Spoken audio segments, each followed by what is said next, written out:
வணக்கம் மக்களே. இன்றைக்கி ஃப்ரைடேங்காட்டியுமே நமக்கு ஆட்டோமேட்டிக்காக எந்திரிக்கும் போதே சுறுசுறுப்பு வந்துருச்சு. கடன்னு காலையிலே வேலை முடிச்சாச்சு. 2 பாப்பாவையுமே காலையில் லஞ்சு பிரேக்ஃபாஸ்ட்டு ரெடி பண்ணி அவங்க 2 பேரையுமே அனுப்பிச்சி விட்டாச்சு. அவங்கள அனுப்பிச்சி விட்டதுக்கப்புறம் தான் நம்ம பெருமூச்சு கூட விட முடியும். அவ்வளோ பரபரப்பாக இருக்கும் காலையிலேயே. அவங்கள 2 பேரையும் அனுப்பிச்சதுக்கப்புறம் இருக்கிற மிச்சம் மீதியெல்லாம் சின்ன பாத்திரத்தில் மாற்றி வச்சுட்டு எல்லாமே ஹோல்சேல் பண்ணி சிங்கில் போட்டாச்சு விளக்கி கழுவுறதுக்கு. கிச்சன் நீட்டானால் தான் நம்ம நெக்ஸ்ட்டு அடுத்த வேலையை செய்ய முடியும். இன்றைக்கி ஸ்பெஷலாக வேறு எதுவுமே செய்யலை. நேற்று அமாவாசைக்கு செஞ்சது எல்லாமே கொஞ்சம் கொஞ்சம் இருந்தது.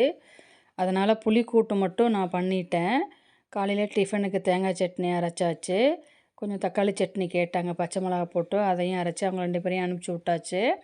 கிச்சனை ஹோல்சேல் பண்ணிவிட்டு வீடெல்லாம் க்ளீன் பண்ணிவிட்டு தொடச்சி விட்டாச்சு நைட்டே. அதனால் காலையில் ஈஸியாக இருந்துச்சு. கடன்னு குளிச்சுட்டு வந்தாச்சு. இனி நம்ம பூஜையை பண்ணிவிட்டு சாப்பிட்டுட்டு கிளம்ப வேண்டியதுதான். இது வெள்ளிக்கிழமையிலேயே ஸ்பெஷல் ஆடி வெள்ளி இல்லையா, அதனால் பூஜை பண்ணால் தான் நமக்கு திருப்தியாக இருக்கும். இல்லை வெள்ளிக்கிழமையில் கோயிலுக்கெல்லாம் போயிட்டு அதுக்கப்புறம் வீட்டில் எல்லாம் செய்வாங்க. என்னன்னு தெரியல, நமக்கு கோயிலுக்கு போகிறதுக்கெல்லாம் டைமே கடவுள் கொடுக்க மாட்டேங்கிறாரு. வீட்டிலையே பக்தியோடு நம்ம சாமி கும்பிட்றது தான் எனக்கு கொடுப்பனையாக இருக்குது. பூஜை ரூமை மட்டும் நம்ம சுத்தம் பண்ணிவிட்டு பூஜை பண்ணிடுவேன் கம்பல்சரி. ஆஃபீஸ்க்கு போகிறங்காட்டியும் நமக்கு கோயிலுக்கு போக டைம் ஸ்பெண்ட் பண்ண முடிய மாட்டேங்குது. எப்போயாவது கொஞ்சம் ரொம்ப ஸ்பெஷல் டேவாக இருந்தால் மட்டும் நான் கோயிலுக்கு போய்க்குவேன். நீங்கள் எப்படி தவறாமல் கோயிலுக்கு போயிடுவீங்களா என்ன அப்படிங்கிறத எனக்கு கமெண்டில் சொல்லுங்கள்.